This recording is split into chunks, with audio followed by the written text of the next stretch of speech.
Pull up episode 59. We are live.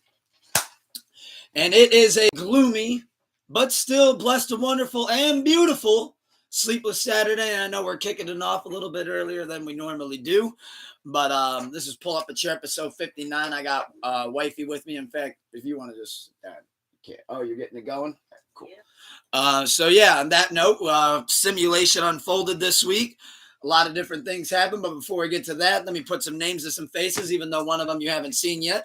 I do have my beautiful wife with me co-hosting today on this gloomy, but like I said, still blessed and wonderful sleepless Saturday. It is the one and only I identify as the one and only, the one that they call him, the creme de la creme, El Tucurtente, the ultimate motherfucking sensei, the one who, of course, taught Bruce Lee everything he motherfucking knows, a.k.a. Space Mountain Stoney, a.k.a. Stoney Montana, a.k.a. Young Dumbledore, a.k.a. Edward Swisherhands, a.k.a. the young Tony Clifton, a.k.a. call me what you will, just never call me broke or sad, it's Mr. Keep the Love High and the motherfucking hate low, baby. Kicking off this sleepless Saturday with a bang. I felt like my energy was a little bit low, so I had to kick that shit into goddamn overdrive. And it is my beautiful wife sitting next to me. We're officially on air, and it is Pull Up a Chair episode 59. Woo! Had to hit the Ric Flair there for a second. Well, the simulation unfolded this week. A lot of crazy shit happened. There was a Bigfoot spotting in Colorado. Yes. I don't know if you saw that.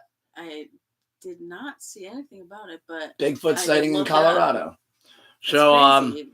I was just there in July, and I didn't see anything. I saw people were like, "Oh my God, Bigfoot!" Got people talking about Bigfoot again. First off, everyone knows that Bigfoot came from the headlands. Everyone knows that. I don't know if you remember seeing that movie. I did see. There's a great film out there. It got big time snubbed by the Oscars. Got big time snubbed. Didn't even get a fucking nomination. Didn't even get a nomination for a Golden Globe. But I mean, I think it was an instant classic. But everybody knows Bigfoot's from the headlands. 2, Bigfoot was spotted where? Come on. In the wilderness of Colorado. Those people were high as 4 kites. They didn't know what... That wasn't Bigfoot. For all we know, that was the ghost of Hagrid trying to find his way back home. That was no fucking Bigfoot. They didn't know what they were looking at. I saw that thing down there. It looked like a fucking trio of tumbleweeds stacked on top of each other. Didn't look like no Bigfoot. You know, it is recreational out there, and who knows? Well, there was somebody, though, who, in fact, 2 individuals, but one person kicked it off, that stole the spotlight from Bigfoot this week. Oh. Bigfoot had the spotlight for about 4 hours. And then somebody said, hold on, let's go give a microphone to Jada Pinkett. Ooh. So we're going to kick it off with TV movies this week because I know seems to be what everybody's talking about and everybody has different takes on it. But I was thinking, what better way to tackle the Jada versus Will topic than going with a married couple? So I feel like, you know, what better way to look at it than this way?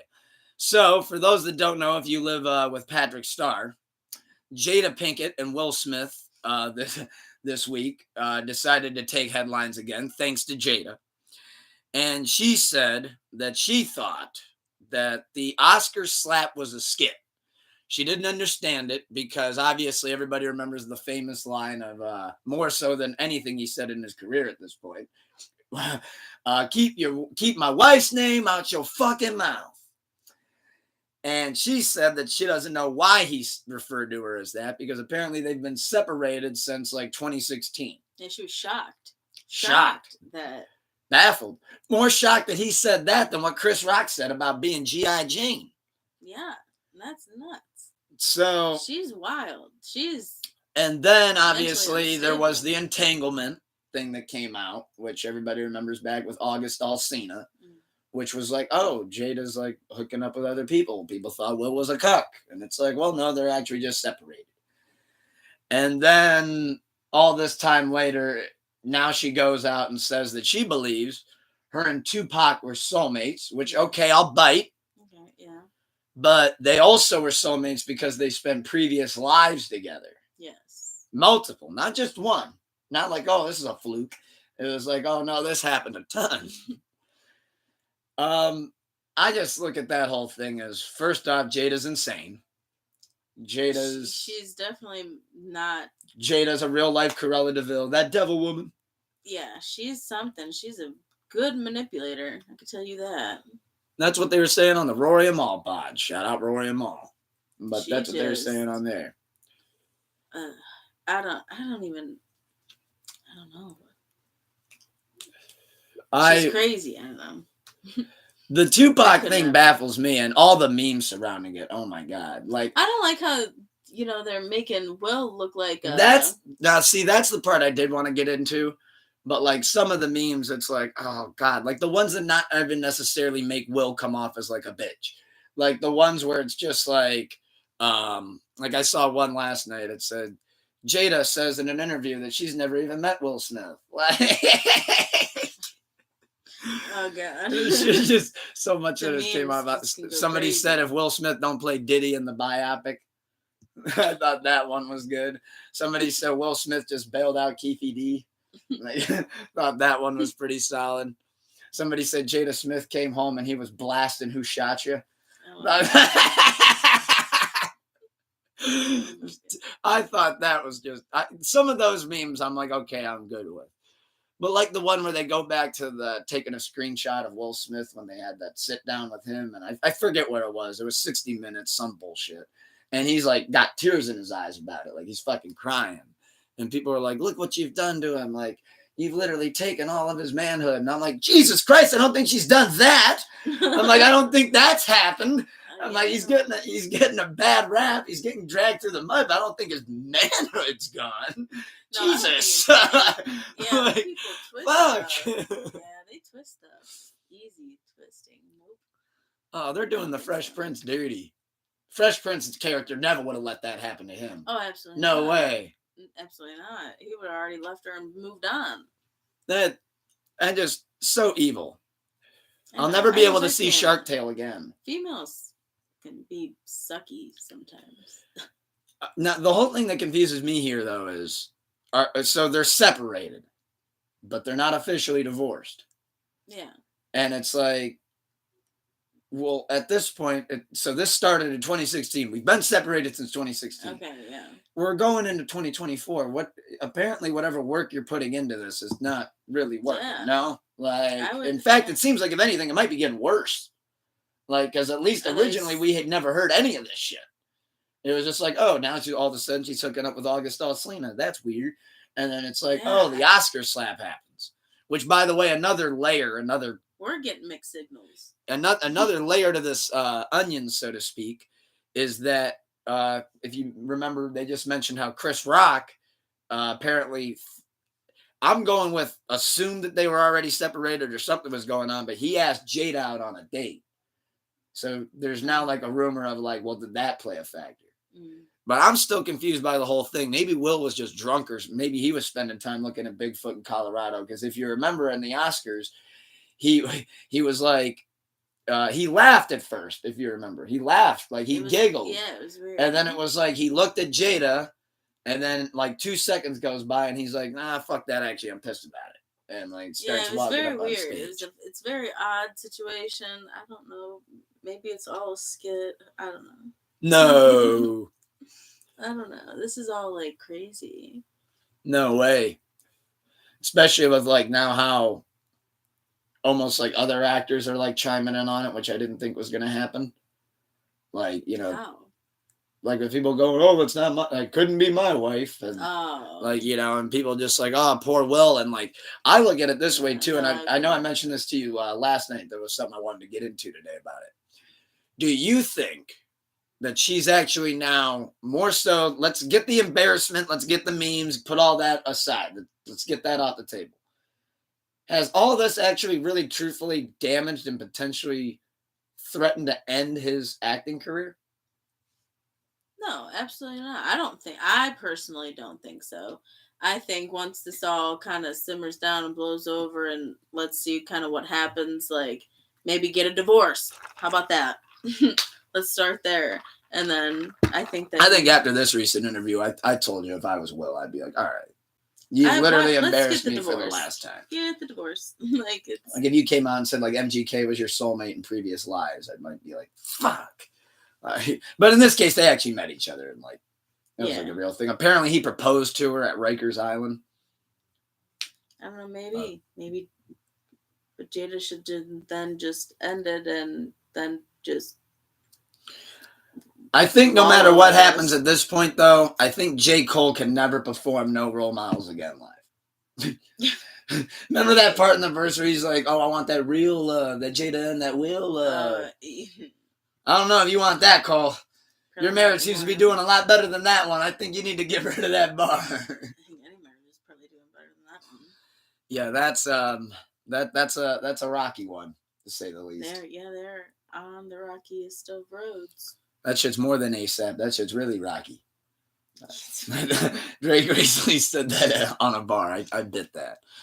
But yeah, obviously I wanted to start off. Had to touch on the Jada and Will shit. I mean, yeah. I personally think, I know I asked you the question, but before we leave off on it, I do believe that she is damaging his career to some extent. I mean, if you just look at it from the Oscar slap, he got projects pulled because of that. I mean, I do. Okay, I can see. And now essentially, if I'm Will Smith, I agree with Chris Rock. Well, why hasn't my phone rang yet? Like all that for that? Yeah, like you did all that just to go out looking sad like that. Maybe he's embarrassed right now and maybe he's gotta find the right way to come about things. I still go with the theory though that the ghost of Tupac took over, the spirit of Pac took over Will. Oh my God. That wasn't Will. Will laughed. That's why we got two reactions. Will laughed. Will Smith thought that shit was funny. And then 2 seconds clicked in and the ghost of Pac got so mad that it took over Will and said, "You're not saying that about my soulmate. That's been my soulmate in 4 lives, motherfucker." Bop! Came right up there, slapped, and Will Smith, I guarantee you, Will Smith turned around. He didn't even know he did that. Will Smith thought he won. Will Smith was like, "Oh, fuck yeah, I won for being Serena's dad," if you remember. He won for that. He's like, "I won for being Richard Williams. Wait a minute, where's my Oscar?" And the crowd's like gasping. They're like, "No, Will! Like, you're supposed to save the world, not hurt it." That wasn't Will up there. That was Pac. Watching too much Russian Doll. Which, let's dive into that. Let's give our recap on Russian Doll. I know we said last week that we were just diving into the show. We were a couple episodes in, but it's only got 2 seasons and we already finished it. So we move quick. The devil works hard, but we work harder. But we did make it through the whole show. I'm still not sure of like 20% of what I saw.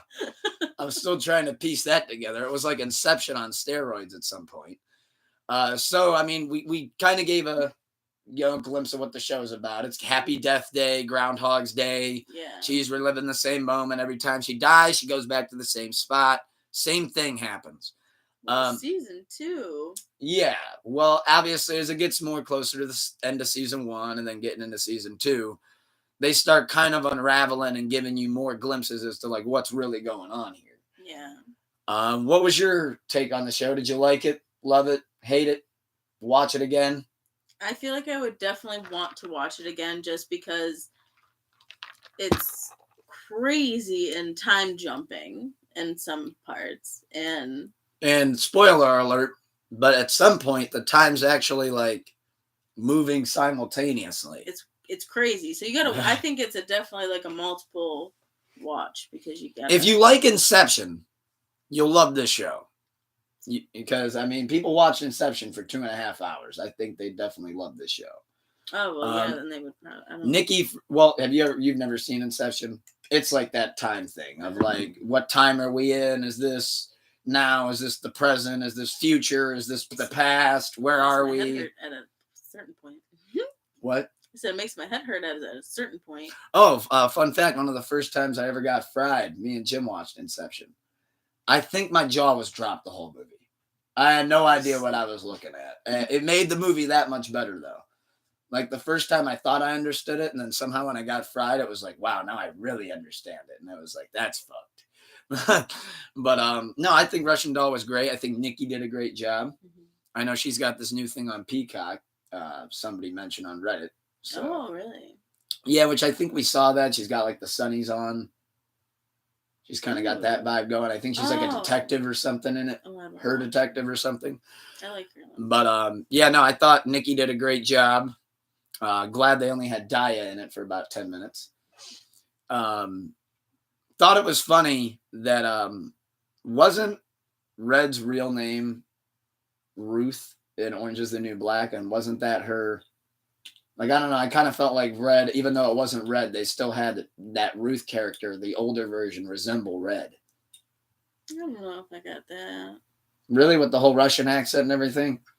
I don't even know if I ended up mentioning that. I just kind of picked up on it. Russian accent? What are you talking about? Kind of thought she had a little bit of an accent, no? That's how she talks. Well, yeah. I don't think... Like Red. Like, that's what I was saying. Was I just grasping at straws there? I think you were. I didn't get a Russian accent at all from her. Well, it's Russian doll. I don't know. I thought maybe that was just like Orange is the New Black. Like a Russian doll. I think it has a deeper meaning. I just haven't quite figured it out. We haven't figured that out. We haven't figured out the show yet. Yeah. I gotta watch it again. No, loved how they did it. Do highly recommend it. I think, 25-minute apiece episodes? 7-episode seasons? Average 25 to 30 minutes. Oh, yeah. They usually do the finales like 30. And I think the intro is like 35 minutes to get it going. But, highly recommend that. On to movies, though, to close out on TV and movies category. Did you see that Taylor Swift dropped the Eras Tour movie yesterday? Yes, I did. People are losing their minds. Yes, but I have to chime in and say I also lost my mind when Justin Bieber's Never Say Never movie came out to theaters. I was screaming in the front row. I can't talk nothing about these Taylor fans because I was that. But I was like, 12? 13 maybe? Maybe that's pushing it. I mean, I was 17 roughly when I saw This Is the End 12 times at the theaters. Granted, I didn't dance in a circle around the front of the screen. I was also high on Percocet, so that would have been a very difficult thing to do. Would have been impressive if anything. I didn't do any of that. It was a concert. Well, these people, though, I don't know if they knew each other. I don't know if this was like a screening party. If they didn't know each other, though, Taylor Swift might actually be able to bring world peace. Like, I've never seen anything like that. I saw a whole front, like, rows of people hold hands and dance in a circle to the ending credits. I've never seen anything like that. That's the closest thing I might have ever seen to world peace. Like, I think Taylor Swift might be able to do that. She's already fixing the economy. Now it's bring world peace. I think she's just collecting her Infinity Stones. Taylor Swift might be Thanos. Taylor Swift for president? Oh dear, it could happen. Taylor Swift, and if who would be her VP? Olivia Rodrigo. No, I don't know if she's old enough. I don't know if she can fit that job. But then again, they'll give it to anybody. So at least she'd be awake. So at least we can count on something. That's step one. Step two, we can at least work off of step one. But yeah, Taylor Swift for president? Sure, why not? I'd sign up for it. Oh, VP, wait a minute. We know who the VP would be. Travis Kelce. There it is. We got it. There we have it. And then he could bring back a different version of his reality show. Which, what was it? What was his thing called? Chasing Kelce? Or something like that? The reality show thing? I don't remember. Damn. Trying to remember what his reality show was. But it was like Chasing Kelce or something like that. Where it was like him trying to... Oh, you're looking it up?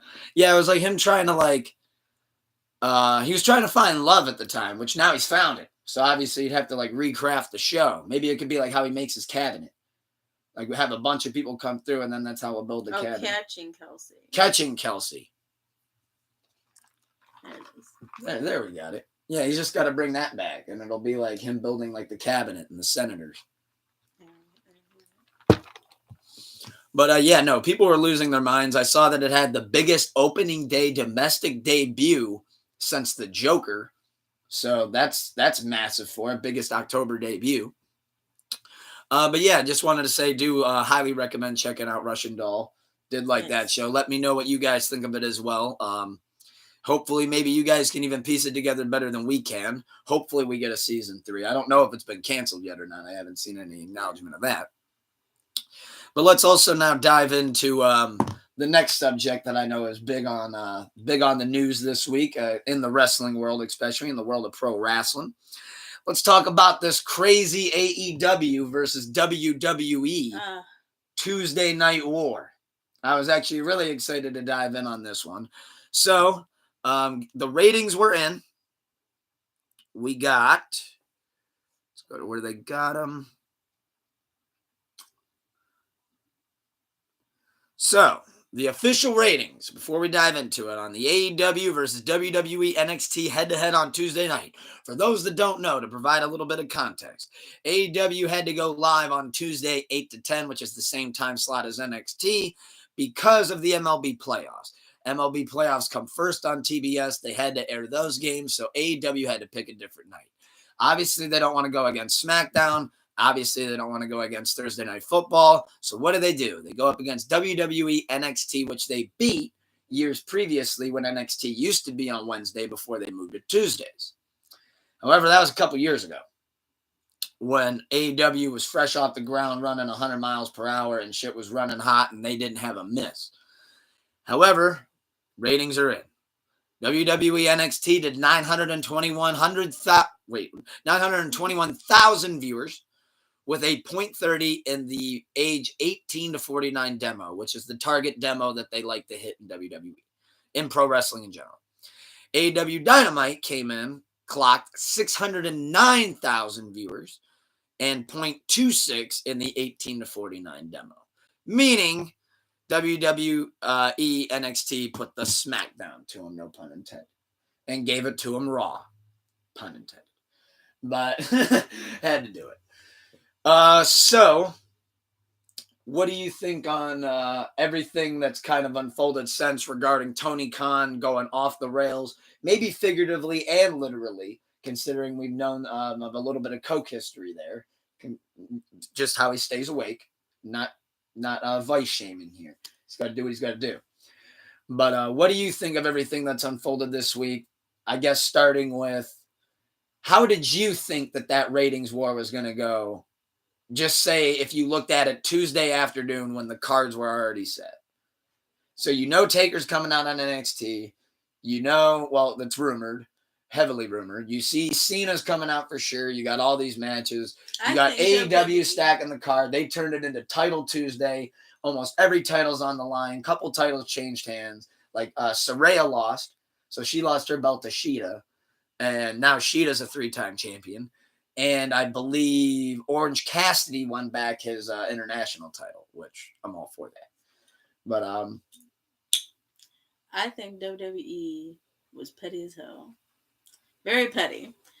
You can't just do your show. Do your show. Why do you got to bring out people who have literally don't ever come on the show? They brought Taker back out. That man in retirement. There's actually let him go home. I actually love when the lights go out and they come back on for a second, but Taker hasn't came out yet.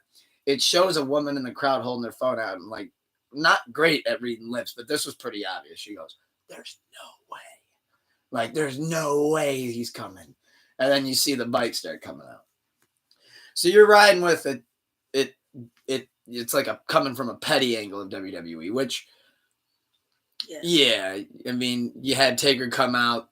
Stone Cold said that they even gave him a call, and he was. They wanted him originally to be the special guest GM, and that's why they ended up giving it to Cody because he had an announcement, anyways. And it's kind of fitting because Dusty Rhodes, his father, played a huge role in NXT getting that off the ground, if not the most pivotal role.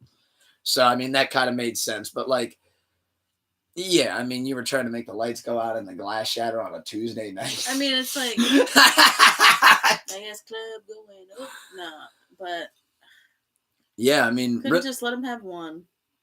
If you think about it, Tuesday really lost out here. Yeah, you came last on the totem pole, buddy. I'm over here I'm fighting for my fucking life. But it's an AEW move. I did the R. Kelly, fighting for my life here. But no, AEW. I mean, obviously they had to move to Tuesday. So, WWE knew, okay, that's obviously coming. Because even WWE, they don't like competing with football. That's why there's a rumor that Raw could move to a different date, which that gets to later on this point. there's only one thing, and for the sake of it being a pod, I like to play devil's advocate sometimes. Because I do agree with you. I do. I think that was petty, but I also think it made for a great night of wrestling. And in that case, that means wrestling fans, us wrestling fans, we win more than either company does because we're not at war. The real fans are just, hey, we got Edge versus Lucha over here. Fucking awesome. What do we got going on over here? Undertaker's choke slamming Brian Breaker. Oh my God, cool. And Asuka versus Roxanne Perez, dope. Oh, Danielson versus Swerve. Oh, great. Like we all win. Yeah. But from a don't want to lose my point here. From a standpoint of playing devil's advocate, though, like I said, I do agree with you. What if I'm WWE and I'm at Triple H's perspective and I'm saying, well, when we used to be on Wednesday, I know they never really said it, but AEW kind of ran them off Wednesday. I mean, they started smoking them in the ratings. The NXT product was going down. AEW was soaring. I mean, they were smoking on the WWE pack. Okay. So now that they come to Tuesday and they're a little bruised up, they got a couple bumps, they got a couple bruises. They're working on filling seats right now. Not the highest moment in AEW history, but again, they've only been around for going on 5 years. What if you say, let me hit them while it hurts? Let me kick them while they're down a little bit. Okay. Oh, you're moving to our day? Well, hey, right now the WWE product, we're selling out left and right. So now you used to fucking stomp us. So now NXT, hey, Shawn Michaels, let me give you a couple of my guys, stomp back, because now look at what happened. Now Tony's pissed. Tony's over here name dropping, which for those that don't know, because I know there's people here for music, there's people here for movies, there's people here for sports. For those that are curious, though, about, and stay tuned for when I'm talking about wrestling, to try to sum it up, as a wrestling promoter, it don't matter if you're a superstar in the company. It don't matter if you're, especially if you're in like the corporate angle of being like the CEO, which Tony is, you never even consider name dropping another superstar or anything like that on your promotion, because what you just did right there is you gave their company time on your program. Yeah. So now the person that maybe didn't even give a fuck about what WWE's going, maybe they started watching wrestling and they only know you. And then you mentioned John Cena and The Undertaker. They're like, oh, I think I've heard those names before. What's going on over there? And now what you just did is you just pointed them to go check out that. Like, you opened up a door to more possibility. Yeah, as soon as I saw that tweet, I mean, hey, I'm with Tony on the other shit. Like, if you want to throw shots at Vince McMahon, fuck it. I actually kind of think that's funny. Do that. Yeah. And like Vince is out of the company now and people are still bringing up Vince to you. Yeah, sure. Throw Vince under the mud or under the bus. Go for it. Yeah. But when you're saying, you're pretty much blaming the loss on the fact of that they had to bring Taker and Cena, and you still try to throw a dig like, well, you only got under 1 million viewers. It's like, buddy, you're in no case for be shitting on viewership. Just like grasping at anything. Yeah. It's like, let me just find something to fucking And then the report came out that a lot of the inside WWE, or not WWE, but AEW talent were pushing for Tony to get off his phone. Ooh. Like, there's like a lot of people supposedly in AEW right now, like, yo, somebody tell Tony to chill out. Like, this was funny at first, but now it's like kind of making us all look bad. Yeah. Which, do you want that to be the case when MJF's contract is about to be up in a couple months? No, I don't think they can afford that. No, you do not. And Edge, I don't think really, as much as I love Edge, Adam Copeland, I don't think that he's doing for AEW quite yet, at least, what Tony wanted him to, or projected him to, let me say. Or what I mean by that, I think as soon as he signed Adam Copeland, that he went, I got the Punk fans back. Like everybody that jumped ship, I got them back. And then now it's like, ooh, got some of them back. Yeah, but didn't quite get them all back. Yeah. But I think AEW, I think they're going to work through the rough patch right now. WWE is booming. I mean, come on. Look at how many people watching SmackDown last night. How many people are over? People are doing the Jey Uso. People are doing the yeah chant. People are holding their ones up. People are chanting Cena. It's everywhere. Like, I mean, everybody's going crazy right now. Overall, though, in the AEW versus WWE war. Another thing that has to be mentioned is that they're going head-to-head again. But a little bit different scenario here. So this time it was their flagship show. AEW Dynamite is AEW's flagship show. WWE's NXT, that's their C-level show, essentially. Depending on what you put at A or B, because I know some people love Raw, some people love SmackDown. I feel like either way you look at it, even though NXT's putting out great content, great matches, pushing great stars, I do believe that they'll forever be the third, the C show to those. So, November 17th, Friday, SmackDown's at the Ford Center. AEW Collision, partnering with Rampage, is in Los Angeles, California at the Kia Forum. They're both live Friday, November 17th. Who do you think wins this time around? Is it worse? Because this time, the thing that has to be known, once again, it's SmackDown versus AEW Collision and Rampage. And right now, currently, SmackDown has consistently higher ratings than Raw because Raw is having to compete with Monday Night Football. And no matter, you could have a fucking gladiators match on ESPN. And if they're running Monday Night Football, that bitch is going to pop the higher rating. Fuck the lion killing a human being. We want to watch Terry McLaurin run a touchdown. So who do you think is going to win that? Because we're talking about AEW Collision. So that's not even their flagship. Remember, their flagship just lost to NXT. Yeah. I think that gets bowling shoe. If AEW can't turn that around and get a great card for November 17th, and I like Collision. I'm going to have it on tonight in the background of Sleepless Radio. Shameless plug. And the fact that they're partnering Rampage with it. Yeah, definitely. Yeah, they're going to have to step it up. Yeah, to SmackDown. SmackDown's my favorite, though. So. And especially after watching last night's SmackDown. Yeah. I love SmackDown. If I'm Tony, I feel like after that episode of SmackDown, if you could see what Tony Khan looked like, I imagine his hair was all over the place. There's scratch marks on his face. His eyes are fucking huge. His eyes are bugged out. There's a fucking Coke drip going from his nose down to his chin. Wardlow versus Powerhouse Hobbs in an Inferno match. Edge and Christian versus the Dudley Boys. He's just ripping. MJF versus, I'm trying to think, Chris Jericho in a scaffold match. Somebody dig up New Jack. No. Anything we can do. Shane McMahon? No. Shane McMahon's all elite. Sign his son. But no, I think that's it, AEW. You got to turn it around. You got what? A little over a month. Little over a month. Barely over a month. But yeah. I'm actually thinking on. This is gonna sound nuts because I know they got pay-per-views coming, and I know that you got to focus on that, and you don't want to just focus too much. Another point is, and correct me if I'm wrong. If you're AEW, do you just quit now while you're behind? What I mean by quit now, if you're behind, do you like throw in the towel as in like, look, I'm not going to try to just match what WWE's doing card-wise, because I feel like that's kind of what they just tried to do with the NXT battle. And I forget who I saw give this take, but I think it's a great take. I think it was maybe Eric Bischoff on his 83 Weeks podcast. I think it was him that I saw this clip. He said, if I'm AEW, he said, I want you to learn from what the mistake that WCW, I know who said it, Booker T said it.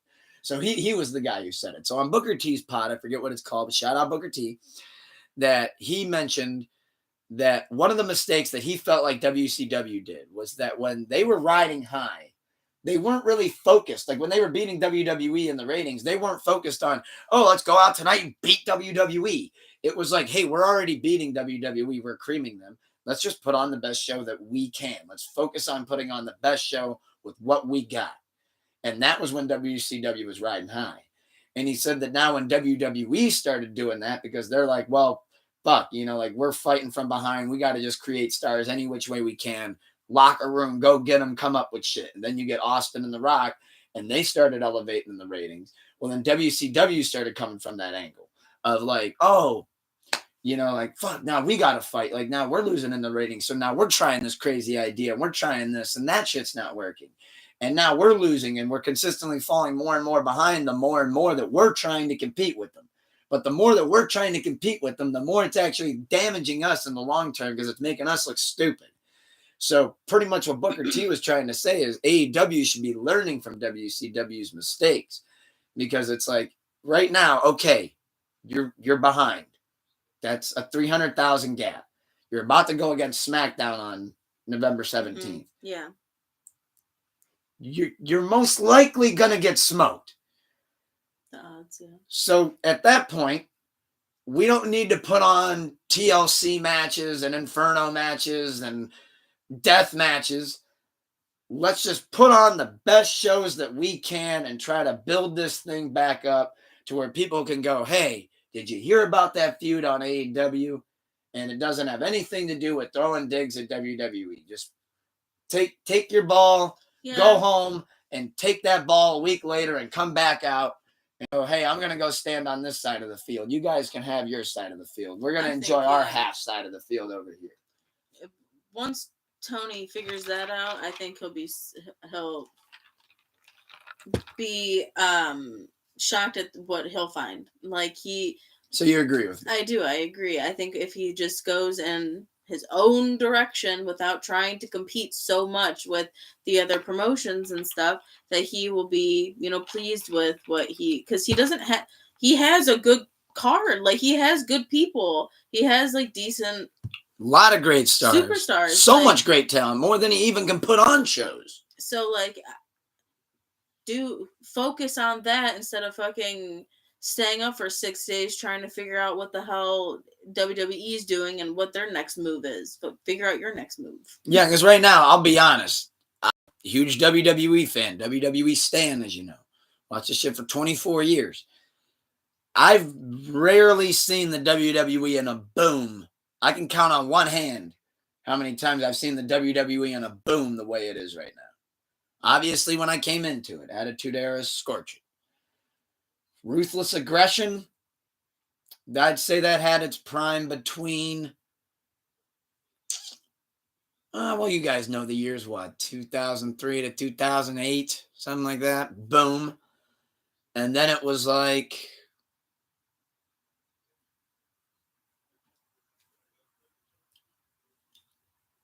right now, because there was a drought, I'd say. I mean, there was hot years, hot moments, but overall, I mean, I feel like the WWE product was the most in danger in that 2012 to 2018 kind of ish range.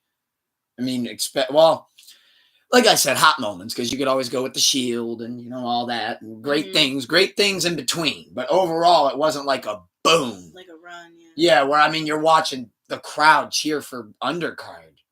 I mean, that's insane. I haven't seen that since the Attitude Era, when people like Al Snow were coming out shaking the fucking head, and people actually bought plastic prosthetic heads and held them up and shook them in the air with them like salt shakers. It's a very weird time in WWE. That's all right. That's a little bit weird. That's where I draw the line. But no, wishing the best for AEW. I think, like we're saying, just dial back. You don't need to arm the cannons every week just to try to get the one up. Yeah. So the next thing I wanted to mention on the pro wrestling was that talks between CM Punk, which, like I say, take a shot every time we have to mention this damn name. But CM Punk, he always remains relevant. I'll give him that. So there was a confirmation that came out this week as of about 3-4 days ago that CM Punk's talks with WWE are kaputs. They're dead. They've been deaded. It doesn't really look like it's ever going to happen. However, in the wrestling world, never say never, which is kind of what Triple H, he said never say never. I mean, we could take him back, but the thing that I find the most interesting about it is Punk reached out to them, which is not like Punk. And I thought you'd have a good laugh with this one. I know this is going to ruffle some feathers on us Punk fans, and go ahead and ruffle them. But Are you getting the last laugh on this one? Yeah. Well, because you got to go back to before. I'm sure you want to dive in on it, which maybe I should play the ether beat. But when he first went to AEW, literally the first promo he ever cut was just fucking dogging the WWE, just fucking dragging it through the mud. He said that when he left Ring of Honor in 2004 or whatever, he goes, that's the day that I left professional wrestling. And he goes, today in 2021, this is when I returned to professional wrestling. All that through. And look, he became a fucking baby back bitch and got let go again because he didn't get his way. Ooh, I hate CM Punk. Well, if you remember, he tried to go back and make amends. He tried to go back and make amends. Supposedly everything went well, except Vince didn't want to see him. Vince wanted nothing to do with him. Good. That's the only fucking good decision Vince has made. But no, him going to AEW and fucking completely bashing WWE and whatever, what have you, and then you're gonna come crawling back to WWE when you have nowhere else to go. The confirmation from Dave Meltzer was he was the one who put in the call. Like, get some fucking pride. Like, Well, if you're CM Punk, what do you do? Do you just keep doing that little side gig boxing announcing thing that he's doing? You can't go back to UFC. I'm sorry, but you not only are you old, but I'm about as good as you at UFC, CM Punk. I'm sorry.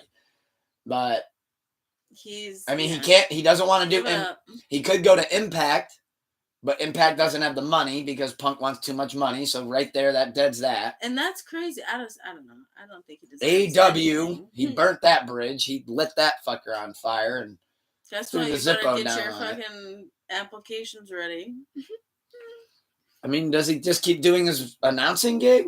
I guess so. I think it's like FS1 box. No, that doesn't sound right. Some sort of boxing if it's putting food on the table, I guess so. Rely on your wife.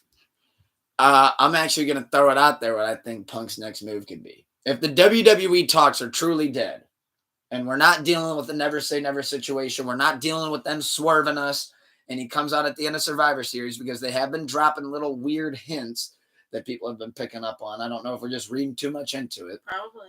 Well, I saw always do. I saw the one was crazy. Somebody was like, "Whoa, did you see in Triple H's office there's like a picture that he took with Jade Cargill, and behind him there's a picture of the DX glow skits, but they're making the X like how CM Punk does in his entrance theme." And I'm like, "You need betterhelp.com." But I'll fall for the I'm falling for the other ones though, where it's like Seth Rollins referred to himself as the best in the world. Roman Reigns last night on SmackDown referred to John Cena as John Boy. The only person who ever used to call him John Boy was Punk. Somebody else said so. Y'all need betterhelp.com. Do I need it too? Yeah. We grasping at straws. Crazy. But I think as of right now, though, Punk will come out at the end of Survivor Series. If somebody says you got 10K, you got to put it on a yes or no, I'll probably put it on no. But I always keep my fingers crossed under the table that just maybe I'll be wrong and maybe that he'll actually come out and fool us all and not be toxic in the locker room. But I think, to go back to what I was going to say, that I think CM Punk's next endeavor, like main endeavor, like his moneymaker, the breadwinner, I think it would actually be podcasting. Okay. And why I say that is he's got a cult following it no matter what. Mm-hmm. But if you're a cult follower, which I am, I fall into that category with CM Punk. You love him for two things. What would he fucking talk about? His fucking bitterness and the wrestling career that he's had? To be honest, and I might be on fire right now, I think CM Punk would be the Joe Budden of wrestling podcasting. That's funny. That is it. I really think it would be that. You nailed it. And he could also talk about horror movies because obviously he's been in a couple. That's his favorite genre movie. If you follow him on Twitter, he's always posting like now watching. And I'm like, oh, wow. Like he's watching that. Like earlier this week, I saw he was watching The Descent. I'm like, oh, he's watching The Descent. Like, let me put those back on. Oh, I forgot how cool those are. I think, though, that he would be like the Joe Budden of wrestling podcast. I can see that 100%. Like what'd you think of that match? That match was great. Oh, yeah, he always has something to say. He botched it right there. You know, Yeah. or, oh, I wouldn't have done that. You see, he didn't play into the crowd right there. Yeah. Oh, they're chanting my name. See, they still love me. You know, like that kind of shit. And then he would for sure be coming from the Joe angle of like, yeah, you know, like, you know, what happened happened. But, you know, and they know if I was still out there, they know things would be different. And it's like, okay, fine. Yeah, I'm on fire right now. I'll do those YouTube videos like that one guy that we watched. Maven? Oh, Maven's dope. I love Maven. I do Huffman. like Maven, but I'm going back now. I'm watching old Maven matches. I'm like, wait a minute, I'm trying to remember what pay-per-views he's on. I'm watching WrestleMania 18. I'm like, fuck, I forgot he had a 2-minute match against Goldust. No, his match against Goldust was actually pretty solid, but I just watched him. We just watched him last night. How he broke his leg on a baseball slide. I didn't watch that. Oh yeah, you were asleep. I forgot. That you were already nodded off. But Benj knew at that point. But yeah, so never say never. Maybe Punk will return. Speaking of never say never, certain person said that he believes he can wrestle for another 10 years. And that certain person, believe it or not, is Ric Flair. Hey, he just came out with those new energy drinks. Maybe he's feeling a little bit like, all right, let me drink a woo. Let me drink a lemon woo. Let me get out there and we'll get right to it. You know, every time you take a sip, you have to go, woo! Absolutely not. Ric Flair needs to hang it up. No. He's crusty. He's old. He looks just. He's 77 for those that don't wait, right? Let's look it up. I hope it's a joke. Like, I hope he's like exaggerating. Well, I got to look this up real quick. Ric Flair is 74 years. Okay, so he's 74 years old. So he believes he can wrestle till he's 84. I forgot we need that. Absolutely not. You're not thinking he can pull that off? No, he was sleeping. Is that? He was sleeping in his last match. He was sleeping. Yeah, I forgot what he was doing. That shot where he's covered in blood and he's just in the corner, and you got Jeff Jarrett, which is one of his good friends. Poor Jeff Jarrett though has to go over there in the corner. He's like, "Yo, Rick, man, how you doing?" He fucking like nudges. Yeah, he's like, "Hey, Rick, like, are you good, bud?" Wake up, we're working. How about when Ric Flair didn't tell his family that one of the spots in the match was when he was getting chopped up against the railing? Like, obviously, it was right in his pacemaker. On, like, the third chop, he sells it as if he's going down with a heart attack. He's like... And, like, you can see his daughter's like, "Oh, my God, Dad, are you good? Are you good?" And Rick, just doing whatever the fuck Rick wants to do, leans in and he's like, "Yeah, baby, I'm working." And then gets back into the match, and it's like, Rick, you're insane, dude. Like, you just did that to your whole family, pulled a rib on him right there. You got your daughter thinking that you're about to have a fucking heart attack out here. He is crazy amounts of something.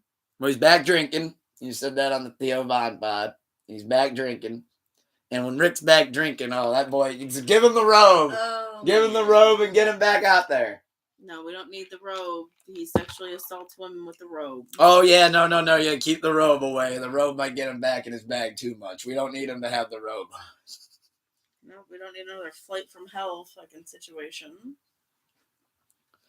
Oh, yeah, the plane ride from hell. Yeah. So you're saying Ric Flair should just... Hang it up. Hang up the boots. Hang it up. He'll have a match before. I wouldn't be shocked if Ric Flair had a match before the end of the year.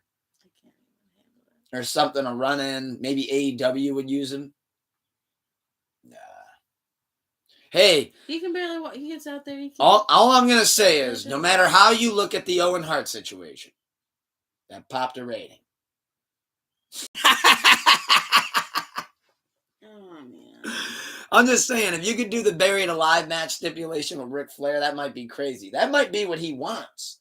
He very well might be looking for that. Like, my whole career, I've been wanting this buried alive match. If you want me to really retire, no bullshit, no gimmick dirt. Bury me the fuck alive at the top of that ramp. No. And I die in the ring. I think he does want to die in the ring. I think that is a true statement, actually. Owen Hart wanted to as well, but he missed it by about 30 feet. No. All right, Owen Hart just caught a lot of stray bullets, which may be the thing that took out his bungee that night. Oh, God. I'm sorry, Owen Hart. R.I.P. Owen Hart. Don't mean to rib on the dead there. I'm sorry. We got to save all those jokes for Chris Benoit. But we'll save that for another time. We'll save that for Father's Day. No, but I'm cooking right now, honey. I'm on fire. See that skillet? I'm cooking. Bow. All right, so let's switch up to another topic and let's cook. Well, I got my Niners hat on, don't I? Let's talk a little sports. Tomorrow, both of my teams go against each other. But this time I have a little bit of a hot take because I'm going to have to bring back, I'm going to have to do a callback to what I said some pods ago. Forget which one at this point. I said, which still holds true, that the Browns and Niners played each other in the Super Bowl championship game. I would ride full speed ahead and ride for my Cleveland Browns. I'm a Clevelander always. But this situation's a little different. It's because you're, what, 5-0? We're 5-0. And the Browns aren't really looking too hot. So, I mean, what, they won 2 games? I think they're 2-3. Yeah, I think 2-3 about. They are 2-3. Deshaun Watson, he tore his rotator cuff again or strained it or whatever, trying to pick up his fucking wallet, trying to get that deposit out of the ATM, trying to get that withdrawal out. He fucking broke his wrist or some shit, so he's not playing again this week. The backup, that rookie that couldn't hit the broadside of a barn if he had 100 tries, he is out for this week. So I believe as of right now, if I'm not mistaken, correct me if I'm wrong, but the starting quarterback is P.J. Walker, called up from the practice squad, who was a bum in Carolina. He actually came over as a part of, if I'm not mistaken, the Baker Mayfield trade at the time.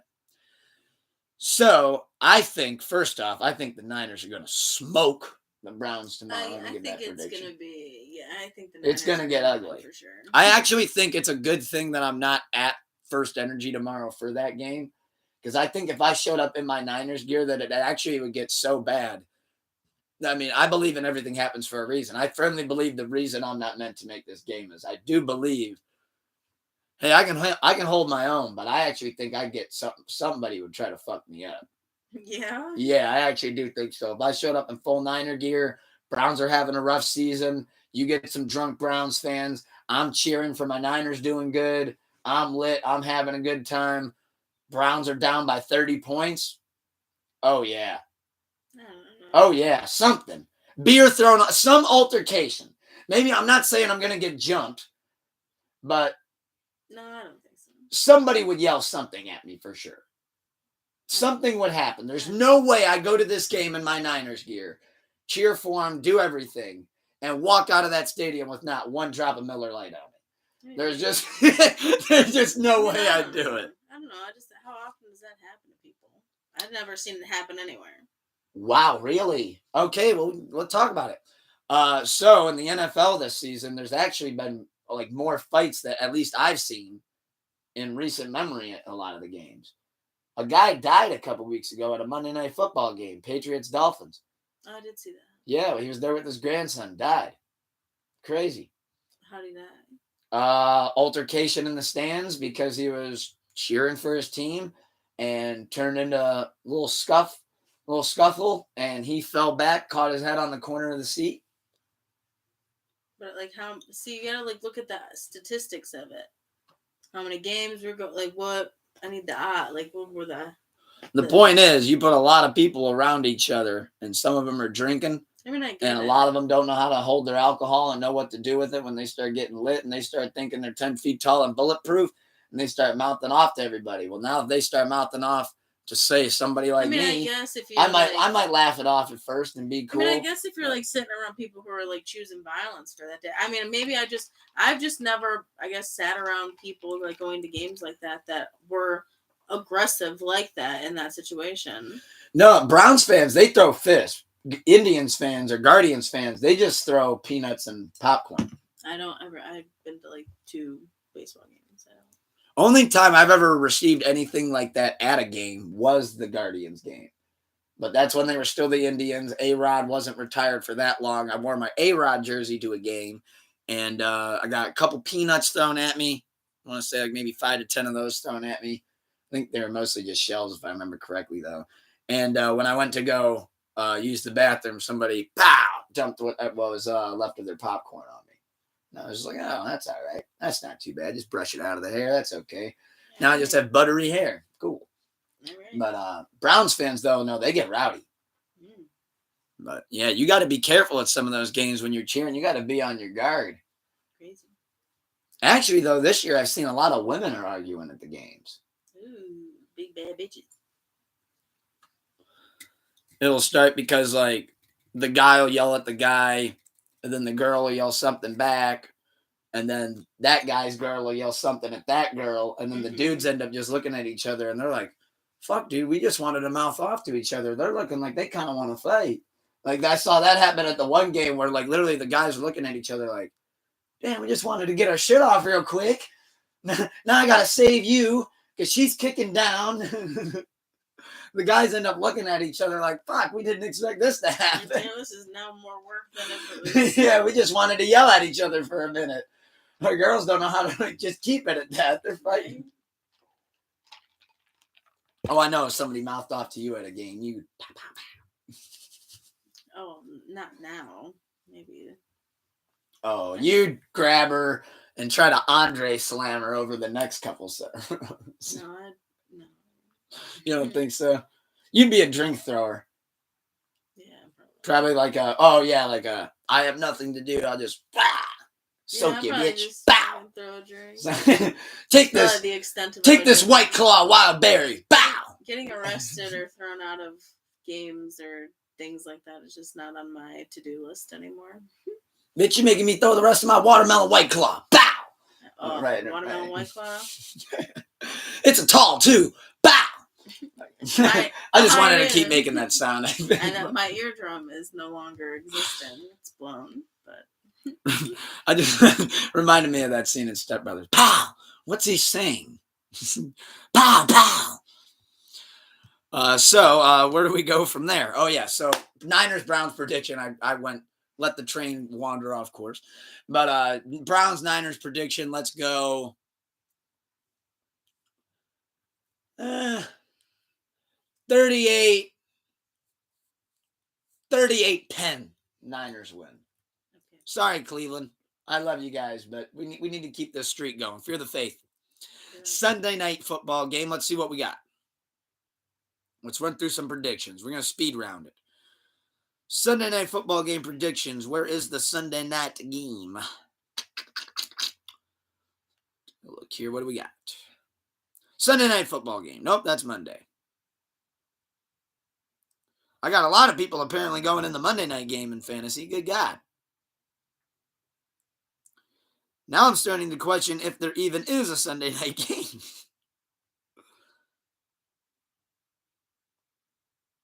Do I really have to look this up?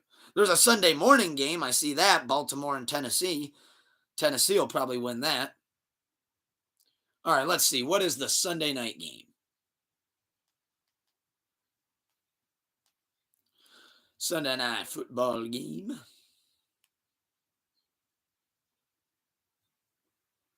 Yes, the schedule. Thank you. Thank you very much. I really hope somebody caught that Andy Kaufman reference. Oh, wow. We got at 8:20 p.m. tomorrow night, New York Giants in Buffalo, where they will lose to the Buffalo Bills by 900 points. No, New York Giants versus Buffalo Bills, that's going to be bowling shoe ugly. If I were to take a crack at the score on there, I'm going to go, oh, God. If they let it get this ugly, I honestly see it being 49 to maybe under 10. 49-7. Maybe Giants get a lucky run, lucky touchdown, lucky pick. I don't know. I'm thinking that's a lot to a little, though. Buffalo Bills are going to blow them, smoke them right out of the water. Let me go to the Monday night game. Like I said, I'm kind of giving a little bit of a speed round here. Monday night game, we got the Dallas Cowboys in Los Angeles playing the Chargers. Monday night, 8:15. I think that's going to be a good game. Both have good offenses, fast-paced offenses. I know the Cowboys have been a little bit on and off with that, but you still got Dak Prescott, you still got Tony Pollard, you still got CeeDee Lamb. You got a Chargers defense that's not the greatest. I'm thinking the Dallas Cowboys can put up 30 to 40 points. I'm thinking the Chargers only get barely over 20. I'm thinking 38-24 Chargers lose, which means the Cowboys win Monday Night Football. To speed round the rest of these games, we got Indianapolis playing Jacksonville at Sunday, 1 p.m. I'm going to say the Colts win that game. However, though, Jacksonville does have a high-power offense, so I wouldn't be shocked if Jacksonville also gets the W. We got Chicago versus Minnesota. They're in Chicago. I'm going to say Chicago wins that game. Minnesota's defense is not the greatest. Justin Jefferson out. I'm thinking Justin Fields throws for about 400 yards. Chicago wins. We got Atlanta versus Washington. They're in Atlanta. I'm thinking Washington wins that game, but I think that could be a close game. I think it's going to be low scoring. I'm thinking maybe 13-10. Lions versus at Tampa Bay. They're in Florida. I'm thinking the Lions win that game. I'm thinking their defense shows out again. I'm thinking that they hold up and hold out and show out against Tampa Bay, and I'm thinking that they get the dub there. I'm thinking it's not a high score, but I'm going to go 28-13. Lions are going to win that one. And we got Houston versus New Orleans. I'm going to say that New Orleans is going to get that W. It's going to be a low-scoring game, though. New Orleans' defense is really good. However, they don't got much for an offense. Then you got Miami Dolphins versus the Carolina Panthers. I know a chain's out. However, they got Tyreek Hill. They got Tua. The Dolphins are rolling, one of the best offenses in the league. So I think they're going to roll right over North Carolina in home in Miami. And I think they're going to do it calmly and kill them not so softly. I'm thinking 34-9. I'm thinking they get no touchdowns. They only get field goals. I'm thinking Miami wins big time. Big time. Big time. So on that note, let's pivot right into our last topic before we close out. Let's pivot right into music. So new music reviews. A lot of new music came out. We got blessed with a great New Music Friday. I got to show you a couple of the things last night and before going live today. However, I'll kind of speed through a little bit of the new music reviews and stop where I want to dive in a lot further. Because I think, which we'll get there, but one of my album of the year contenders, I think, dropped yesterday. And I won't do the ad-libs. I'll try my best not to do the ad-libs. I think I got them all out of my system for a little bit last Thursday. I had some leftovers, but I think I got that out at work when I was listening to it. So let's just dive right into it and some new music reviews. Let's talk singles. So some new singles came out, some big ones, which we'll just start right here. Young Thug dropped a music video and dropped a record called From a Man, which is his first single, I believe, solo that has came out since he's been locked up with the RICO charges, which is everything still pending. Free Young Thug, free King Slime. Haven't seen the video yet, but I've listened to the record a couple times. I really like his approach on what he did with it. That's why I wanted to start with this. Because as you know with Young Thug, what's his normal sound? 99.5% of the time, yeah. What is it? Let's get on the track and do what we love to do. Let's have some fun with it. Nothing too serious by any means. He actually got pretty serious on this track. And what I really love about that is I don't think anybody saw that coming.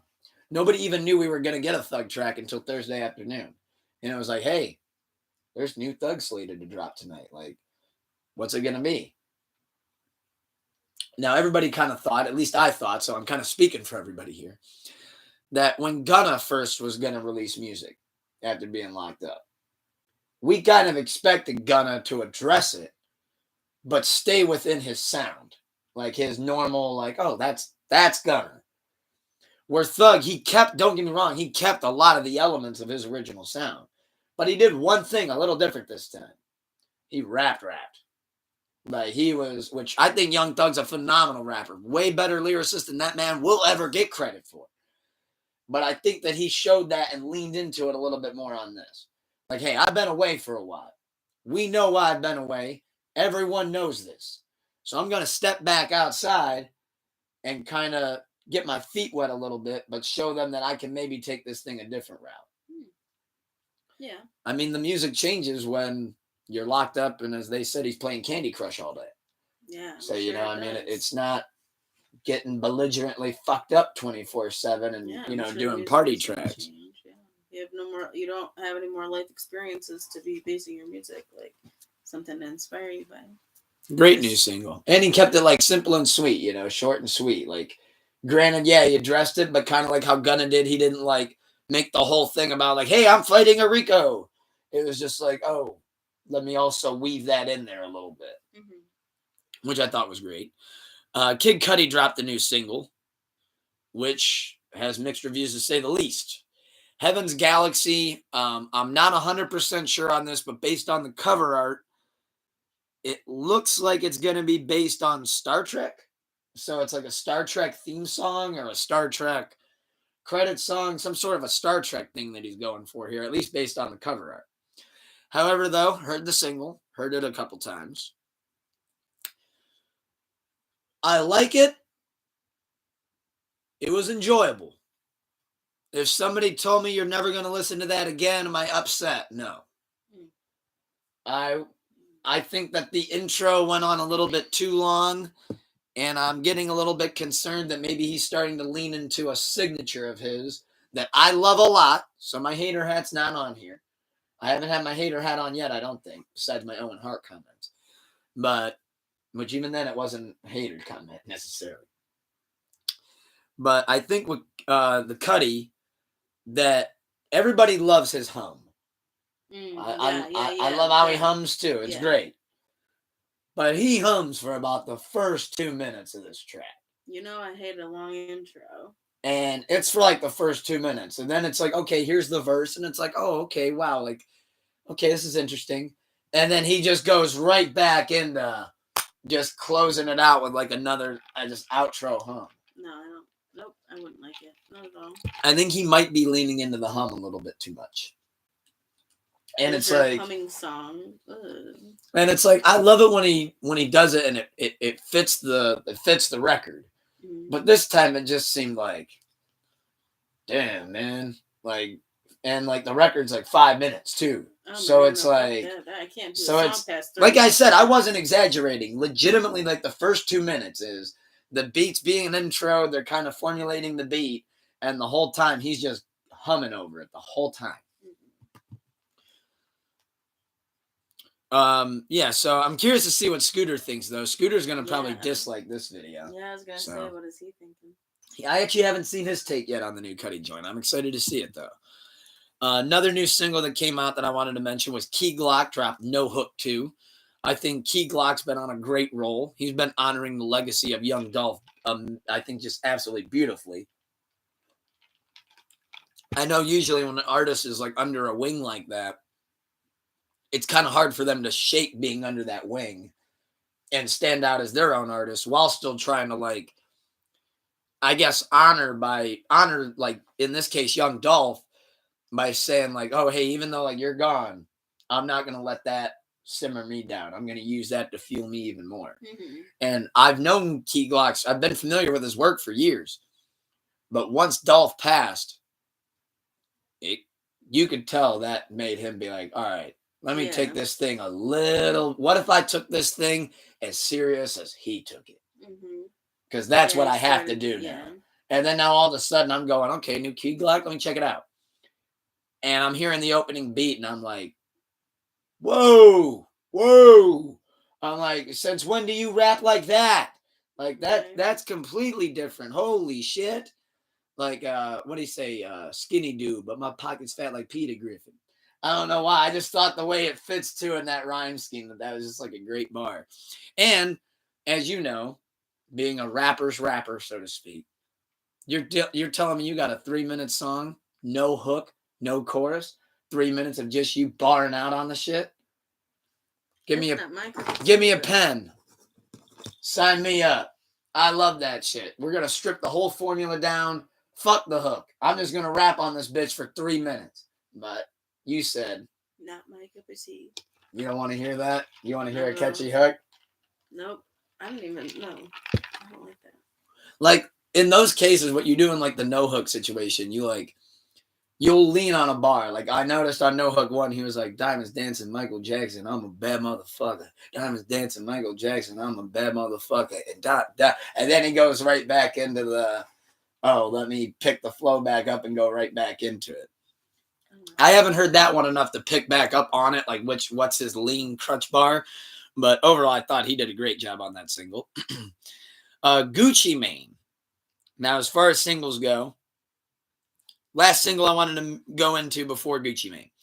Doughboy dropped a record called Lil Yeah. Shout out Cleveland. I should have mentioned that and paired it with the Cuddy. But he dropped a record and a video called Lil Yeah. Not one of my favorite Doughboy joints, but I can see what he's going for here, and I'm rooting for Doughboy 100%.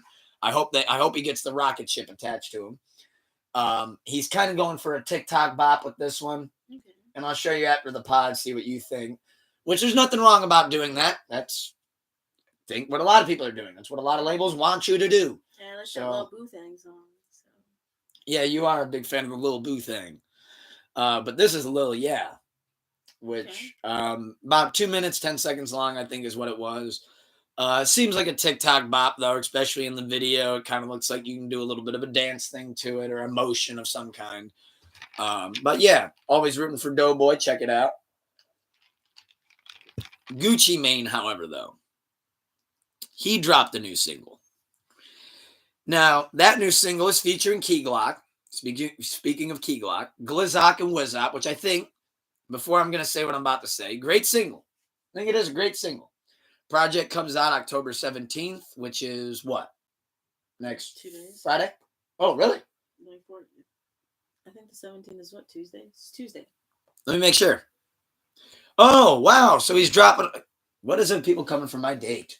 But October 17th, so he's dropping on Tuesday, which, if I'm not mistaken, that might actually be his. No, it's 10/17.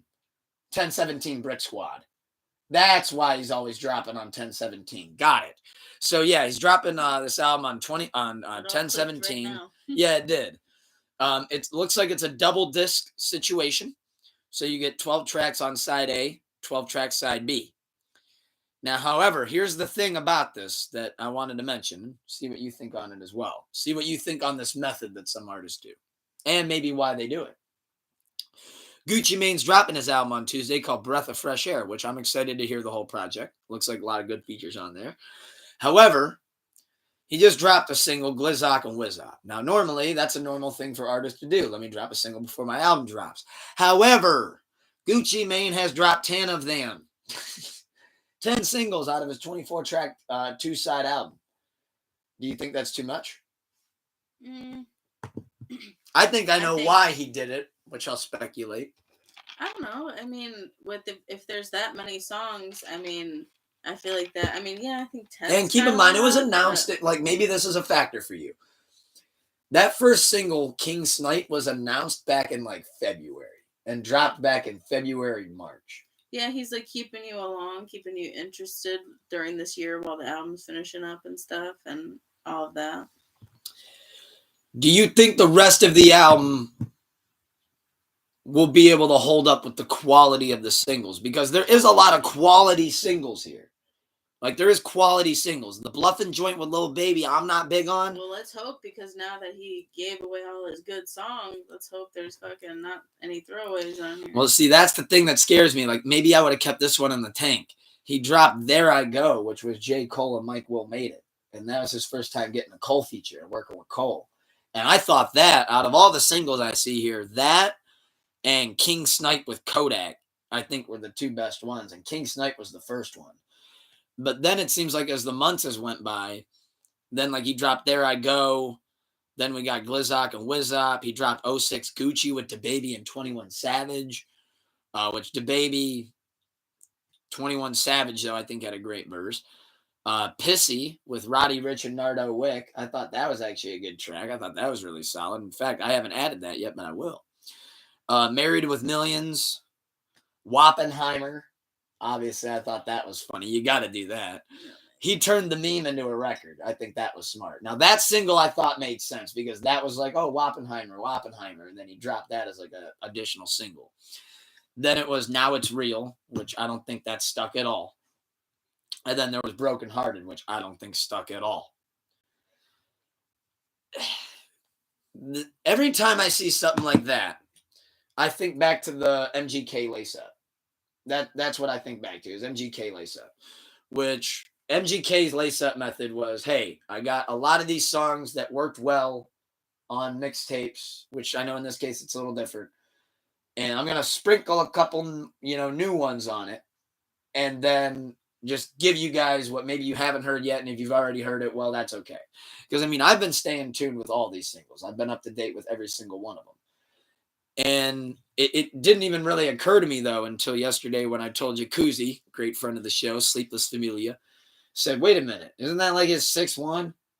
And we went and looked it up. I'm like, yeah, that's his 10th, actually. I'm like, oh, shit. But album comes out Tuesday. I'm really excited for it. I'm not able to see the rest of that name. I can only keep my fingers crossed that that's Mac Miller. And I will. Could be Macklemore. Macklemore on a Gucci album in 2023 is not on my bingo card, but if somebody else has it, let me know. I'm hoping that means Mac Miller, though. So, or it could mean long lost Mac Dre feature. I don't know about that. But R.I.P. Mac Dre. We just do it for the Bay. That's why Niners got to get their win tomorrow. Whew, I'm on fire today. He's got a couple more Dolph features on here, too. Looking forward to that. But, Gucci, 10 singles. What's up? We're counting on you, buddy. I think it could be a good project, though. I think he needs it, too, because this would be like his first, big boom of a project in quite some time since he's been out of prison. Because right when he got out, he had that big run, and then it just kind of fizzled slowly. But speaking of something fizzling a little slowly. But real quick, I also wanted to mention, shout out to Gucci Mane. Love Gucci Mane. Of course, he always has his loyal supporters forever to the end of time. For God's sakes, our good friend, Jake, he's got his ice cream cone tattoo. Which, I don't know if you knew that, but that's a nod to Gucci. Nice. So, let's talk a couple albums, and then we'll recap BET and get out of here on this gloomy but still blessed and wonderful Sleepless Saturday. So first album we'll talk about, and then I'll save my favorite and what I think is the best for last. Which album would you like to talk about first? You want to talk about that one? Sure. All right. Dooley, this one's for you, Big Duel Santana. So I'm not even going to attempt to say the album name here because that just looks like a nightmare. But Bad Bunny dropped a new album. He came out on, I think it was Tuesday, dropped a single and said, hey, here's a single, album Friday. Be ready. And Dooley, I love you. I'm assuming you maybe or may not have sharded, but I don't want to put that on his jacket. But when he saw that news, I know he was ecstatic. I know he was lit, especially knowing that we were getting the West Side Gun album this week. Oh, I can't wait to get into that. I added one song on it. Forgive me, but I skimmed. Forgive me for I did skim. I only added number 5, Mr. October. I do think that's a bop. I do love Bad Bunny. I know you've kind of liked a couple Bad Bunnies, if I'm not wrong, just like the beats, like when we're in the car. Am I wrong? Oh, dear. You don't want to piss off the bunny army, though. So. Sorry, I don't have any interest in the bunnies.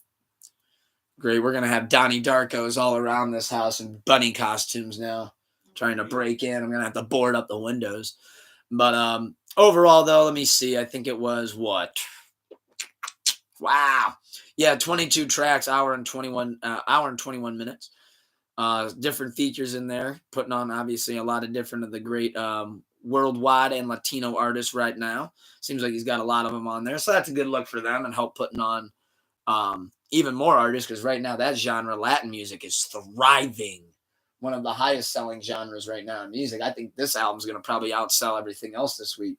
Wow. I think he might even be able to seriously compete with For All the Dogs, especially with it being second week numbers for all the dogs. Oh, wow. For all the dogs, first week, I think clocked in at 411K. Oh, wow. And usually your second week numbers, you'll lose about half of that. But it's Drake, so maybe he doesn't. But I think Bad Bunny, though, is going to be the one competing with him now on that. However, though, I do think you should check it out. I know Dooley, I'm going to say what he want me to say right now. Highly recommend checking that out. At least skim through it, see what you like. Give the sound a chance. I mean, I've came around to it big time. Originally, I was against it. I had my hater hat on originally years ago. But I've thrown that hater hat off the bridge at this point. Love Bad Bunny. Mr. October's a bop. Love his work in WWE as well. Next album I wanted to mention is, let's talk Offset's album. Let's talk mainstream for a second. I added 3 joints on it. Let me pull up the album. 21 songs spanning 1 hour. Now, I listened to this whole thing. I did listen to this. Gave this a whole listen to at work. Added 3 joints on it. I added the intro on the river, which, let me just stop right there real quick. When I heard that intro, I thought, oh, wow, like Offset's going to pull it off. Like this is going to be great. This is going to be, like, he's going to set it off. Like, oh, what a great record to set it off with. Like, oh, this is going to be awesome. And then it was like, okay, track 2, Travis Scott.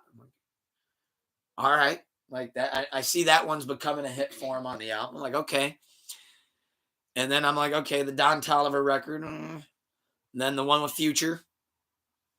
I added that one. I do love Future's part. And then I added Hop Out the Van, number 7. And then it just, I already had Offset and Cardi B's one record that they did, the single Jealousy together, which I thought was a great video, great song. What'd you think of it? I liked it, actually. Kind of. What'd you think of the other one that I showed you called Freaky on the album that was released as an album cut? No, I did not like that one. Yeah, that, Didn't like that one. Yeah, Cardi's been having such a great feature run. And she obviously killed the shit with Jealousy with her husband on, on that record on his album. I just don't know what went wrong with Freaky and why it was even necessarily needed. I don't. Did you need Cardi on another joint? Because what if you just said at that point, hey, Jealousy's going over really well. What if my next project, and before you drop your next album, what if we do a collab EP? Yeah, instead of let's throw Freaky, which I feel like was a throwaway. Yeah. Like, what was that hook? Freaky, freaky, oh, freaky, freaky, oh. It was very, I don't know. I didn't like it. Yeah, no, I love what Cardi's been doing. And I hope the Barty gang doesn't get on me too bad for that. But, because like I said, I love everything she's been doing. Just overall, that record just didn't seem like it fit the album. No. I thought a lot of let me say this. I know the Offset album seems to be doing well numbers-wise. I know that people are liking it. My group chat, I know we kind of weren't really getting into it that much, but I do know that there's people liking it. And at the end of the day, I watched a couple Offset interviews, and he's putting his best foot forward and doing the best he can in honor of Take.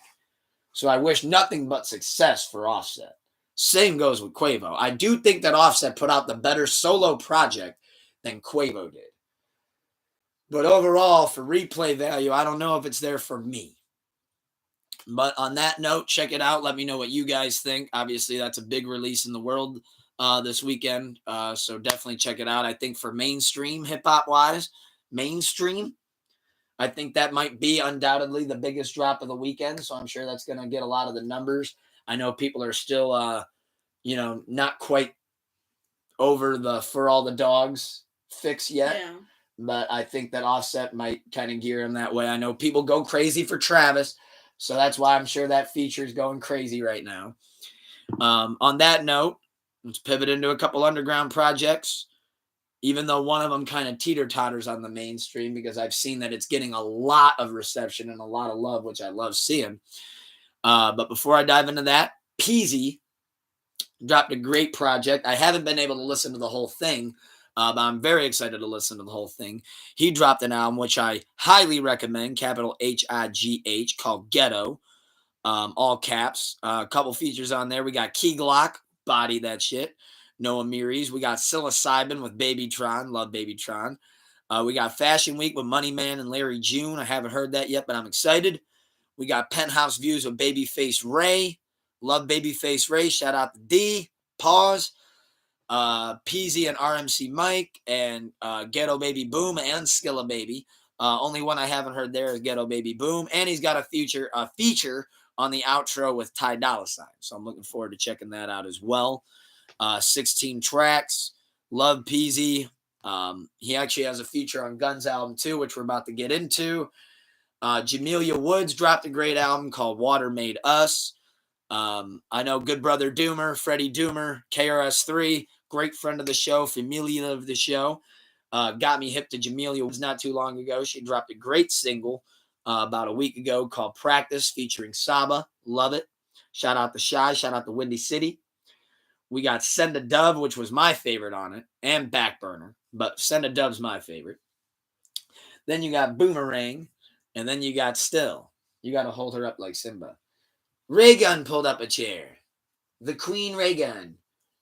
If you ever wondered whose world it is, it's hers, and we all just live in that.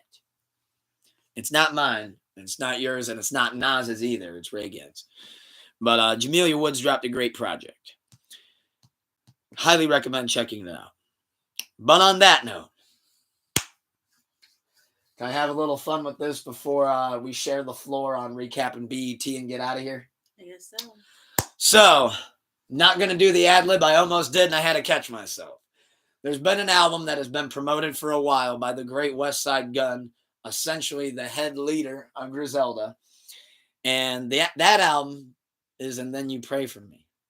Because his last, big main studio album that he dropped was Pray for Paris. And then the story goes is Pray for Paris, and then you pray for me. So he's been promoted. I have to say it like that. I'm getting in my dramatic bag. I'm selling it for you, Gun. Obviously, I still have some post-concert depression from yelling my ad-libs out and yelling out Gun verses and just going crazy at the Conway show. And I'm still not, I was still trying to scratch my Griselda fix. And he announced that he's dropping And Then You Pray For Me. Instantly, let me just throw it out like this. This is more than just a highly recommend. This is more than just my drop of the week. This is an instant album of the year contender. And I know that you guys love it when I go on to hot take toque shit. I'd go as far as to say that at the end of my first listen, And Then You Pray For Me is an instant classic. Instant classic. Going as far as to say that. To read off some of these features and to just read off how I feel about it. Every single track was amazing. Love the production on it.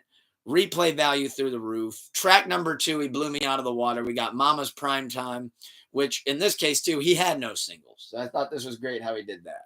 Track list didn't come out until the last couple days beforehand, and you're like, holy shit. But you didn't know who the producers were. That was going to be a surprise. And it's like, well, wait a minute. It's not just like your normal shit. Like, who's it going to be?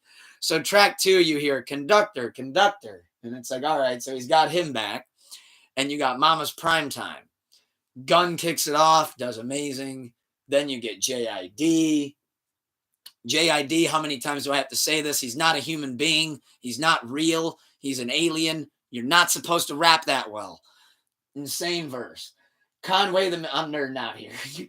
Conway the Machine completely just takes that verse, puts a fucking dagger in it, rubs it around on the ground, and then throws it into the fucking, I don't even know, the fucking Hudson River. I had to think Buffalo there for a second. But then on track 3, the track that it goes right into, it turns right into Coasters. Now, when you see that track, you go, okay, that's the OG Griselda group, which you don't get as much as you used to. You get Westside, Benny the Butcher, and Conway. Immediately, as soon as you start that track, I'm like, oh, okay, it's track number 3. Here comes Coasters. I hear, Take Keith. And as soon as I hear that, I'm like, whoa, hold on. And then 8 seconds into the track, you just hear, Griselda. And Benny the Butcher just comes in with his, The Butcher Coming. And, when he said, I pray for kilos on Christmas. Come on. I literally, I melted like the Wicked Witch in Wizard of Oz. I'm melting. And then Conway came in at the end. He's like, I'm laid up in the hospital right now. My leg's all fucked up. But Gunn said he needs me to get my verse in. So here we go. And goes right in on it. And it's a 5 out of 5 verse. There's really not enough great things I could say about this album. He made Stove God cooks. He made Stove God cook. Let me just say it like that. Every record that they did on here together, Westside Gunn and Stove God, they're like Shaq and Kobe. Amazing. Kitchen Lights, phenomenal. 1989, phenomenal. You got Dunhill featuring Rick Ross. I think Gunn and Rick Ross need to work more together. I love hearing Rick Ross over production like that. Westside got Gigs on the album, which was a great standout feature. I love seeing Gigs on it. Chloe with Ty Dolla $ign is absolutely hilarious, but so great.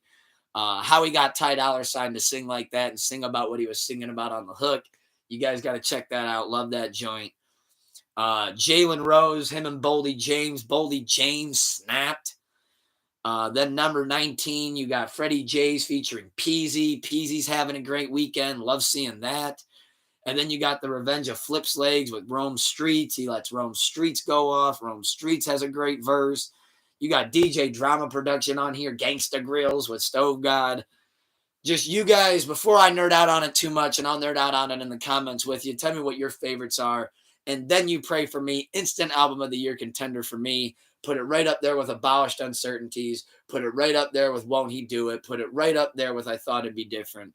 I just can't wait for the Sleepless Radio Awards because I'm going to be ripping hair out of my head trying to pick winners for this shit. So on that note, let's wrap it up and dive right into the BET recap. Also, one thing I wanted to touch on with the Gunn album, just one last thing. He did say that this is going to be his last studio album, at least for quite some time. Meaning it could only be just Lucy's or him helping his other artists like Stove God, like helping them curate projects, helping them find beats, helping them kind of like, executively produce. And Gunn said that he's going to pursue other endeavors. So, even though Gunn's been known for dropping project after project, he's saying, this is it. This is it. Wow. But I'm really hoping to see. Fingers crossed, I think the Grammy consideration is done. So I actually don't know if he could get nominated, but my fucking God, it would be cool to see. So let's just recap the BET Awards. I did not watch them, to be honest. This time I didn't catch them. I caught the last round of them. This time I didn't catch them, though. So I'm just going to speed through this and see what you guys think. Let's kick it right off with Hip Hop Artist of the Year. 21 Savage, Burna Boy, Cardi B, Drake, Glorilla, J. Cole, Kendrick Lamar, Lil Uzi. Kendrick Lamar got the W. Not mad at it. I see why he put out a great album. I think, though, that probably should have went to Drake personally, but I'm not mad that it went to Drake. Or not mad that it went to Kendrick. Song of the Year. All My Life, Lil Durk featuring J. Cole. God Did, DJ Khaled featuring Rick Ross, Wayne, Jay-Z, John Legend, and Friday. Just Wanna Rock, Lil Uzi Vert. Players, Coi Leray. Put It on the Floor Again, Lotto featuring Cardi B. Rich Flex, Drake and 21 Savage, Sitting on Top of the World. Burna Boy featuring 21 Savage. Tomorrow 2, Glorilla and Cardi B. Just Wanna Rock, Lil Uzi 1. What would you have given that to? We're speed rounding it. I would have gave it to Rich Flex. Speed round. Don't think on it too much. What would you have given that to? I don't remember. Players. You would have said Players. Okay, for Artist of the Year, who would you have given? Because I want to make sure you get your input too. Cardi B. You would have said Cardi B for that? Hip Hop Album of the Year. Anyways, Life's Great, Glorilla. Coi Leray. God Did, DJ Khaled, that came out in 2001. Her Loss, Drake and 21 Savage. Heroes and Villains, Metro Boomin. Jackman, Jack Harlow. Pink Tape, Lil Uzi Vert. What would you have said one? I haven't listened to any of those. Well, Her Loss was the official winner. Out of what's nominated right there, I would have given it to Her Loss. Out of right there, I would have gave it to Her Loss. I would have expected you to say Jackman, but I know that you didn't really get into that one. Hip Hop Album of the Year. And then let me know what you guys what you wanted to win as well. Hip hop album of the year. We got Anyways Life's. Oh, I just did that one. No. Yes, I did. Oh, the other one that got nominated was Traumazine. Oh, I would have given it to Traumazine. So yeah, you would have given it to Traumazine. I gave it to Her Loss. Love Traumazine though. Shout out Meg. Best collaboration. All My Life, Lil Durk featuring J. Cole. God did. DJ Khaled. Players. DJ Sage remix. Princess Diana. Ice Spice. Nicki Minaj. Put It on the Floor Again. Lotto Cardi. Sitting on Top of the World. Burna 21. Tomorrow 2. Glorilla Cardi. Out of that, I would have gave it to... I mean, to be honest, out of that, I probably would have gave it to God Did, but I'm actually happy that All My Life won. But you would have gave that to Players? Hip-hop breakthrough artist. Armani White, Central C, Doechii, Finesse 2 Times, Ice Spice, Callie, Lola Brooke, and Sexy Red. I'm glad Ice Spice won over Sexy Red, but I don't like any of those people. I don't even know who they are. Armani White is Silvertooth. Billie Eilish. Okay, I like that guy. Thought you would have gave it to him. So you would give it to Armani White. I love actually this category. This would have been my hardest one to try to pick a winner. I do agree with Ice Spice winning. Shout out Ice Spice. Wouldn't have minded seeing Sexy Red win. Would have loved seeing Doechii win, but that's far-fetched. So yeah, I'm not mad Ice Spice gets the W. Lyricist of the year. 21 Savage. Andre 3000. Burna Boy. I'm not going to dive too much in. We did that one before. Cardi B. Conway the Machine, Drake, J. Cole, Kendrick Lamar.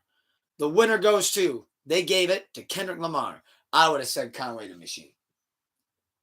La Máquina. I would have gave it to him. You would have said Kendrick. And I do believe, last but not least, producer of the year. ATL Jacob, DJ Khaled, Dr. Dre, who I don't even think produced anything in the last year. Side the point. Hit Boy, Hitmaker, Kate Trinata, London on the Track, Metro Boomin, Alchemist.